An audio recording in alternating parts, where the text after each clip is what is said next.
How you doing? How you doing? Billy Floyd here, just touching base on a slightly overcast Tuesday morning. I hope you guys are doing really well today. The audio was a little weird earlier, so let me know if you guys can hear everything, if you can see everything, all that other good mumbo jumbo. But I hope you guys had a really good Monday, Monday Fun Day, which follows Sunday Fun Day. I guess there's a lot of fun, a lot of days that include fun. But I hope you guys are doing really well. I just wanted to touch base and see how everybody was doing. Hope you guys are doing really well. Hope you're looking forward to a really great week.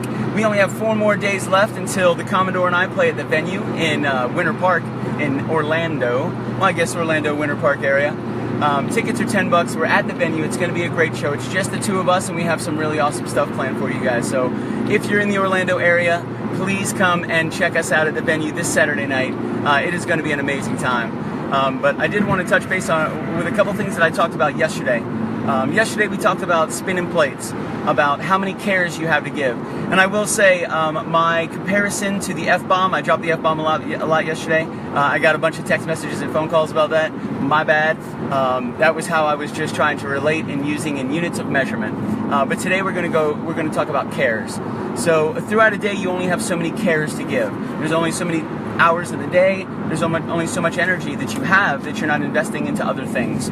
So you only have so many cares to give, and you want to make sure that you're putting your cares in the right place, that you're investing your cares in the right place. You know, and if you overinvest into one area, another area suffers. And we kind of talked about that yesterday. We talked about spinning plates yesterday, plates on sticks.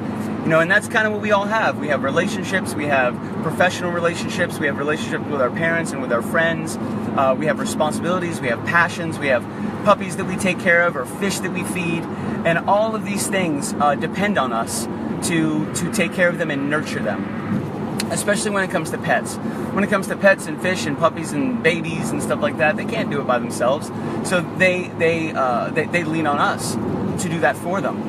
Relationships are very, very, very similar. And this is something I wanted to talk about now, is nurturing a relationship. Now, it's been a long time. I've had a lot of friends take counsel with me over many, many years on what they did, how to make it work, what they can do to make it better, what they can do to make it stronger. And throughout this time, I've learned so much talking to people that are in relationships and how they view relationships, how they view their relationship, their responsibility, how they view how to nurture a relationship. And it's hard work, man. I'll tell you, anybody that's been in a long-distance relationship or a long-term relationship, you understand it's tough. It takes a lot of work. It takes a lot of promise, a lot of dedication, a lot of responsibility, and you've got to nurture that love. So I was in a conversation with a good friend of mine a couple weeks ago, and we were talking about loving someone. If you don't feel like you're in love with them. If you're in a relationship right now, and you're at that point where you're just not sure what's going on, you're not sure in your heart what's going on, you're not sure in your mind what's going on, you're not necessarily sure what you should be doing, and it can be very, very confusing. Love is one of the most simplest and purest forms of anything, but it is one of the most complicated things that you'll ever experience. Rewarding, extremely rewarding. But you may be in an area of your relationship in your mind and in your heart where you're not really sure. You're not sure if this is the one, you're not sure if this is the relationship you should be in. Maybe you find yourself awake at night thinking that very thing. Is this where I should be? Is there somebody out in the world better for me? Is there somebody out in the world better for my partner? And that's one of the things that you need to take into consideration, is it's not just about you, it's about them as well. To make sure that you are the best person for them, and then they are the best person for you. Now, nobody is going to be perfect. You're not going to find that perfect person that just fits this perfect little area and everything is perfect. You got to work at it. You got to work at it. So you start with an awesome foundation, which is normally based in a common interest in friendship. You guys get along. You have a common interest in something that you can talk about, you can share with each other. You make each other laugh, very important. You can be serious when you need to be serious. But then there needs to be another step there that kind of binds everything together. So when it comes to nurturing these relationships, you need to make sure that you're watering the garden, that you're feeding the flowers. So a good friend of mine I was talking to him a couple weeks ago, and he said, you know, I'm just not feeling it, man. I've been with her for a while. I'm not feeling it. I don't know what's going on. It's kind of weird. You know, like I feel like she doesn't want to talk to me about it, or maybe I don't want to talk to her about it. And that's the thing right there. At that moment, there's 2 types of personalities. There's anxious and avoidance. Anxious is when you feel a problem, when you see a problem, you go right after it head on. Avoidance is when people kind of take a step back and they try to figure out what's up. Now, sometimes these two personalities go well together, and sometimes they don't go well together at all. But if you find yourself in a position where you're trying to figure out what's going on, you're not really sure what's going on, the best thing to do is have an open and honest, candid conversation. And sometimes that can be really difficult. So you have to learn your love language. I took philosophy of personal responsibility and the philosophy of love when I was getting my undergrad. And one of the things that we talked about was someone's love language. For example, the professor was talking to us about how often our parents called us, how often we talked to our parents, how often you talk to your dads. I talked to my dad all the time when I was in college, of course, it's my dad. He said at the end of the conversation, would he say, I love you? And I thought about it and said, actually no, he wouldn't. I don't know why. Now that you say it, I don't think he did. I wonder if he doesn't love me, because he didn't say, hey Bill, I love you. So I thought about that for a long time, which was only about 15 seconds, but you ask somebody a question like that, it gets pretty deep pretty quick. So we talked about love language. So one thing my dad did do every single time we were about to get off the phone is he would ask me how my car was. How's the car? You checking the air in the tires, you checking the oil, making sure your water is okay, your radiator full, everything running okay?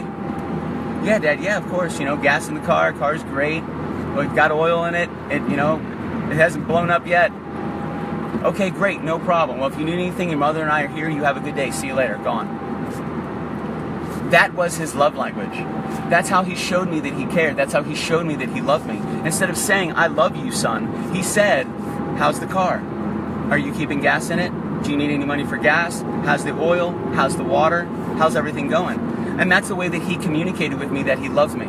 He didn't necessarily say, I love you. And this happens all the time between friends and relationships as we're trying to diagnose the other person's love language. And people show you that they love you in very different ways. I do it through music. I'm not very direct when it comes to how I feel about somebody, so I do it through music. But if nobody knows that, then you may think I'm a cold-hearted bastard that doesn't feel any love or emotion for people. But I do. I love you guys. Larry, David, how you guys doing? Not Larry David, but Larry, David. Hi. So I was talking to him about love language. And if you're feeling that you're in a relationship right now and you feel you might be going through some hard times, or if you're feeling that you're confused, you're not really sure what's going on, the best thing I can do is tell you to love that person. Love them. Little tiny things. You don't have to do anything grandiose, just love them. Little small stuff. If your guy likes whatever, say he's watching Iron Fist.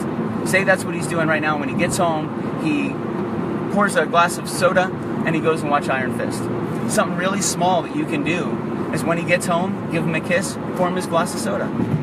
Tiny. Itsy bitsy. Love language. If your girl likes coffee, you don't have to do anything grandiose. Get up a little bit while she's getting ready for work. Make her a cup of coffee. Takes what? With a Keurig? 2 minutes? Love language. Little tiny things. Love on them.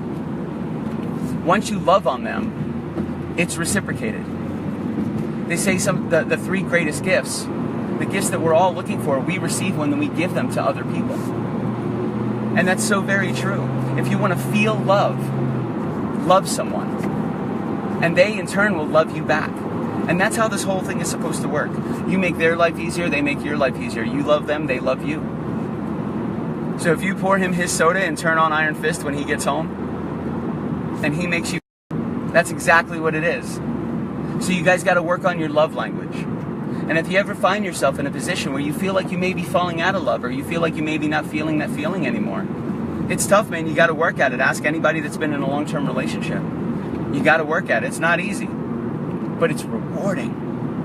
One of the greatest rewards you'll ever feel. And for those of you that are listening, and for those of you that are out there and watching this, if you felt love before, if you felt that warm embrace, that comfort, that feeling of home and solace, you know how great it is. And you got to work at it. So you work on your love language. That's what I can say. For anybody out there that's going through something and not really sure what's going on, there's a lot of confusion going around. I take counsel with a lot of my friends. I try to be very objective no matter what's going on. And I try to do everything I can to help. I am not a kill and bury guy. I am a deep sea salvage expert. If there was love there once, love remains. but you got to work at it. It has to be something that you're willing to put in the time for. Mike, what up, brother? So we got 4 days. And the reason that I compare these two and I put these two together is because I've realized that music is my love language. To my family, to my friends, to significant others. It's how I speak to them. It's how I speak to you. I can talk to you candidly here, of course. But when we're one-on-one, sometimes love languages can be pretty heavy. Can be overwhelming. Especially if the feeling's not reciprocated. So I bury it in music. And I needed to let people know that. Because if people don't understand your love language, they're not going to be able to connect. But your love language is vital. It's very, very important. To the success of any friendship, any relationship, it's very important. Now, you may not even know your own love language. If you don't feel comfortable telling somebody, I love you, but you like to make them coffee, or you like to, whatever, when you go shopping, you get them their favorite gummy snacks, or whatever. That's your love language. But you have to understand what your love language is so they get it too. And again, hard work, man. It's not easy, but it's rewarding. So in 4 days, I'm at the venue with my man Jay Stevens. The kind of music that I write is love rock, I guess. A lot of it is based on love, experience, things that I experienced in real time, people that I wrote about while I was in relationships with them, or people that I wrote about when I got out of relationships with them, because it's a massive influence. It's a massive motivating factor when it comes to people writing. Think of all the movies and the poems and the stories and the short stories and the novellas and everything that is written inspired by love. A 4-letter word that literally changed the face of the planet. So I sing a lot about it, I talk a lot about it. So I figured, let me combine the two and express to you guys what my love language is. So if you come to the show on Friday and you listen to the lyrics and you feel the music, you'll get it. It's very, very clear. But what is your love language? How do you let somebody know you love them? And again, it may not necessarily have to be you coming out and saying, hey, I love you. It's the little things to love someone. So if you feel like you're not in love, or if you feel like you're losing that, you lost that love and feeling. If you feel like you're losing that love and feeling, baby, love the person you're with. Do the little things, and that will re-energize you. And it will re-energize them, and then they may feel comfortable to turn around and love you in return. We get in this funk every now and then in relationships, and friendships too, where I don't talk to you for a day, then you don't talk to me for a day, and then I don't talk to you for 2 days, and then you don't talk to me for 2 days, and then it starts to get awkward. And silence is the killer, because no one is talking. You're not expressing yourself, they're not expressing yourself, and they may be starting to feel uncomfortable. And you got to break that ice. You can't let it linger. So having a love language, having a smooth love language is vital to the success of any relationship, and to make sure that they understand what your love language is. So yeah, my dad didn't say, hey, I love you every single time he got off the phone with me when I was in college, but every single time he asked me how my car was, how I was doing, am I checking the water, do I have gas in the car, do I need money for my car, how's the air in the tires? And I didn't realize that until I took the philosophy of personal responsibility and the philosophy of love. And above all, you have to love yourself. That's really, really important. If you love yourself, you take care of yourself. If you're able to love yourself, you're able to love. And it's vital. And it all ties into your expression, which ties into the show this Saturday at the venue. See how I did that? So yesterday we talked about spinning plates. We talked about responsibility. We talked about how many responsibilities we have in our lives and how many cares we have to give. We can only give so many cares. We only have so much time during the day to do that. So you have to make sure you're investing it in the right place. And again, if you give too many cares and you put too many cares in one area, the other areas are going to suffer. Think about it that you have 10 flowers and you only have so much water. If you're paying so much attention to one flower and you're giving that flower all the water, all the other flowers can only sustain themselves for a short period of time before they start to wilt and before they start to die. And this is where balance in our life comes in, where we have to maintain this balance. Now, unfortunately, flowers can't talk to you. They can't say, hey, Billy, what's up, bro? You haven't given me any water in like 2 days, dude. I'm dying. But in relationships, you can do that. Now, if you have those two things happen at the same time, a period of silence, and you're not nurturing the relationship, now that's a recipe for disaster. Because they don't feel comfortable telling you that you're not loving them. And that's important. You got to focus. You got to pay attention to that. I've learned more over the past 4 weeks about love and relationships than I've ever known in my entire life. I'm glad it happened. It put me in a position where I had to understand that there are many, many things out there about love and relationships that I did not know. And I needed to. And I spent hours and hours and hours reading and listening and watching videos, taking counsel with people, taking counsel with friends as they took counsel with me. Now, from an outside perspective, of course, man, dealing with some of these situations is very simple. But when you're inside, it's hard to see the forest from the trees. And everybody needs somebody to lean on sometimes. And I'm here for you guys, man. If you ever need anything, I was up early this morning. I couldn't sleep. Only God knows why. Actually, God does know why. Actually, most of you guys know why. And it's a tough spot, man. You're up that early in the morning. There's nobody online. Everybody's asleep. The world is quiet.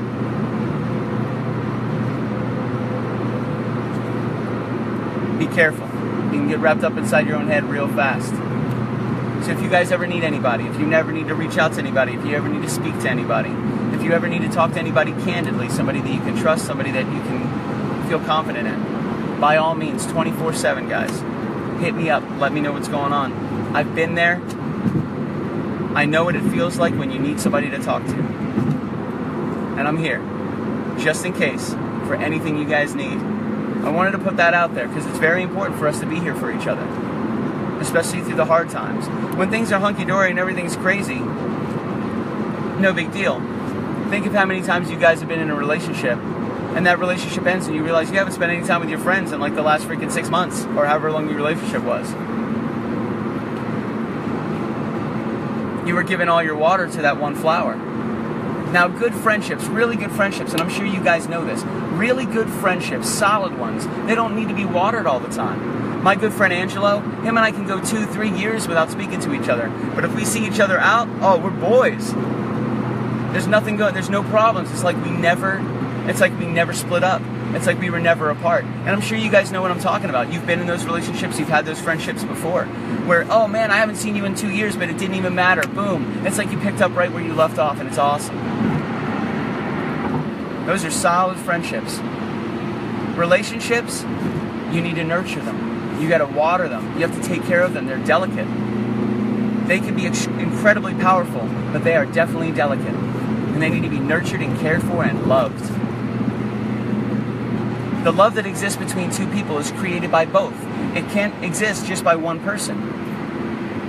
If one person loves the other person doesn't feel the same way, that's not going to work out. But if you both have love for each other, and you nurture that love, and you support it, and you feed it, and you love each other, that love goes stronger. Your care goes stronger. That's why when you're courting somebody, in the beginning of a relationship, it's always fun. You guys are doing little things for each other, little cute things for each other. You're trying to court the person. You make them feel good. And when you do something lovely for someone, it makes you feel good. Think about Christmas time, especially now. Now we're all getting a little older. We're not 8, 9, 10 years old anymore. Some of us are in our 20s, some of us are in our 30s, some of us are in our 40s and our 50s. Think of the joy that you get when you open a gift compared to the joy that you get when you watch somebody you love open a gift that you got them. That's it right there. To watch my sister opening gifts, to watch my family opening gifts, to watch the people I love open gifts that I get for them, to watch their expression and see how happy they are, that fills my cup. That fills my quota. It makes me feel amazing. I love doing that for people. And we all love doing that for people. We love doing it for each other, and it's great to have somebody to do it for. And in order to do that, understand your love language and nurture the relationships. And again, yes, there are 7 billion people in the world, so if the relationship that you're in right now doesn't work out, so be it. However, if you find that person, if you find someone that loves you like you love them, that they teach you about the world and you teach them about the world as well. You can help each other and you help each other grow. You introduce each other to different things, different places, and different people. Take a step back. Try to imagine your life without them in it. Can you do it? Are you happy? Do you miss them? And these are tough questions. But if you can ask those questions and you can answer them truthfully, wholeheartedly, with no cloudiness, and it is, no, I can't imagine my life without them. No, I can't imagine my future without them. No, I would be terrified, or I'd be sad, or I'd be depressed, or I'd miss them so much. Will we heal? Of course we'll heal. Of course. Of course. I can slice my arm with a knife right now and I'll heal. Doesn't make it a good idea. It's a bad idea. So you got to nurture it. Nurture the love for yourself, nurture the love for your significant other and your families and your friends, but you got to work at it. There was a time a couple years ago where my mom and I kind of got into a little bit of a fight, and she didn't talk to me for about 2 weeks. That was the first time in my life that ever happened. I never realized what it was like to not have my mom in my life. My dad either. I mean, these are wonderful people. For those 2 weeks, there was a part of me that just wouldn't boot up in the morning. It wouldn't turn on. And it was really, really, really stressful. I thought I lost my mom. I thought I lost her. I thought I had pissed her off for the last time. And it was done. And I started to imagine what my life would be like without her in it. Without her guidance, without her patience, without her drive, without her stubbornness, without her love. Couldn't do it. Couldn't do it. So I broke the silence. It was uncomfortable. I didn't want to do it. It was stressful. But I figured, you know what? It's worth it. Let me give her a call. So I called and my dad answered. He saw the number. He answered. Hey, Dad, how you doing? Good, Bill. What's going on? Oh, I just wanted to see how you were doing and talk to you. See how Mom was. Well, you know, your mom's here. She's sitting at the table. Okay. Can I talk to her? No, Bill, I don't think that's a good idea right now. Okay. You made your bed, Billy. You got to lay in it now, brother. You pissed off your mom, homie, and that's hard to do because she loves you unconditionally. And now you're trying to talk to her and she needs a break. Okay. No problem. That was a hard pill to swallow. My mom was sitting right there, and the only thing between her and me was my dad on the phone. And she didn't want to talk to me. That said, man, you must have done something really bad. You must have done something really wrong. It was a stupid argument. I got upset. I let my emotions get the better of me. It was dumb. It was about life insurance. I got angry. Stupid. So I tried to call her after 2 weeks of not talking to her, and she didn't want to talk to me. And that did two things. It made me feel really, really bad.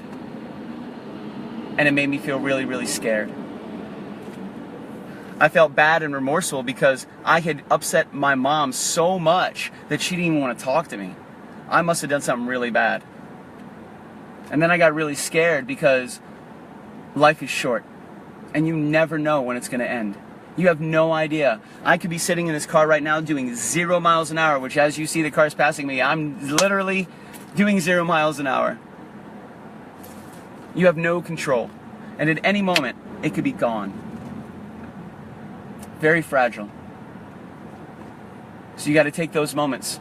And I realized at that time, even though I had tried to reach out to her and she didn't want to talk to me, now I started to think about what it would be like without her in my life. What happens if something happened in between the time we were arguing and the time I got to fix it? What up, Glenn? What up, Chris? What happens if in between the time of my mom and I arguing before I got to fix anything, something happens? Something happens to her. Maybe she's stressed about it and she looks down at her phone and she's in the car. Maybe something happens and she's stressing about it and she's not eating or sleeping right. Man, I'd really feel terrible. So I started to panic, which is a natural reaction. I started to panic right away. I messed up. I'm trying to make it right. She doesn't want to talk to me. She could be taken at any. Absolute panic. So the next day I called again, and my mom answered. And you can call me a mama's boy all you want. I love my mom. She's my best friend.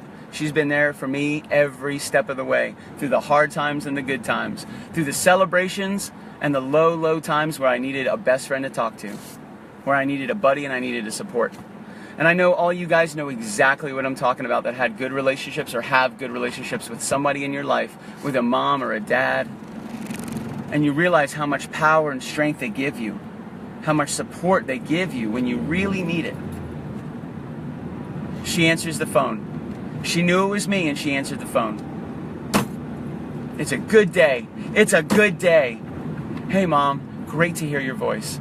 Listen, before we go any further, I was an asshole and I am sorry. She goes, yes you were. Yes you were. I shouldn't have gotten upset. I shouldn't have taken out on you. It wasn't even your fault. I got upset. It was at the situation. It wasn't at you. It had nothing to do with her. I was just angry. But she took it personally. I get it. I shouldn't have done it. I apologized immediately. She forgave me immediately, and we moved on right away. And right at that moment, it was like the door to my world opened up, and I could see and breathe and feel and live and love again. But while that door was closed, it was dark times. For those couple of weeks, it was dark times. So if you find yourself in a situation with a friend, if you find yourself in a situation with a family member, with a significant other, with a mother, a father, a brother, a sister, anything like that, we are human. We make mistakes. We do it all the time. I make mistakes on a daily basis. Normally, I make mistakes when I try to fix something that I already messed up. That's when I make most of my mistakes. I panic and I try to repair something and I just make it worse. It's at that time where you need to think about what's going on and don't speak. Just shut up and think about it. The answers will come.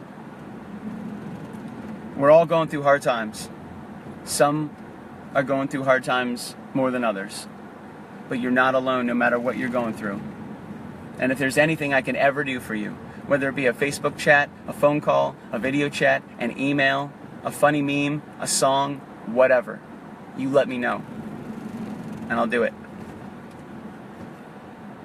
So you wake up in the morning at 4 o'clock and you got nobody to talk to and your mind is reeling because you're going through something, hit me up, man. Hit me up. It's the golden rule, baby. Treat others how you want to be treated. With love, with respect, with care, with dignity. And understand that we are all on this floating rock flying through space together. And nobody knows what's going on. For all we know, there is no plan. For all we know, there is no grand master scheme. For all we know, we're just people doing things. But if you find yourself in tough spots, if you find yourself not knowing what to do with a friend or a family member or a significant other, think about the core of the relationship and why it exists. Think about your love language. Know what your love language is, know how to express your love language, and make sure that you are nurturing those relationships because they are vital. They are vital to your day, they are vital to your week, they are vital to your month, your year, and your life. And again, if you want to feel love for someone, love them. It will be reciprocated, and you will get it. And that's all I got for you guys. 4 more days, June 10th, at the venue in Winter Park. Myself and the Commodore, Jay Stevens, we're going to be rocking and playing some tunes. If this video helped you at all, please let me know. If you enjoyed it, share it. If you have any questions, if there's anything I can ever do for you guys, let me know. I like doing this stuff. I like opening it up, a public forum for you guys to reach out to me if you need anything. We've all been through a lot of shit. We're all here to share stories and lives and love with each other. So you guys aren't alone. I'm here for you. If you need anything, you let me know. BillyFloyd.com. Go to our Facebook page. We have a show this Saturday. We're going to be live on the radio this Friday morning. We're taking over 2 radio stations, baby. And it's going to be awesome. But again, the golden rule. Learn your love language. Treat others how you want to be treated. Those 2 things are vital, and they will guarantee the success of any relationship. As always, from me to you, peace, love, and a whole lot of happiness. You guys be safe today. Bye.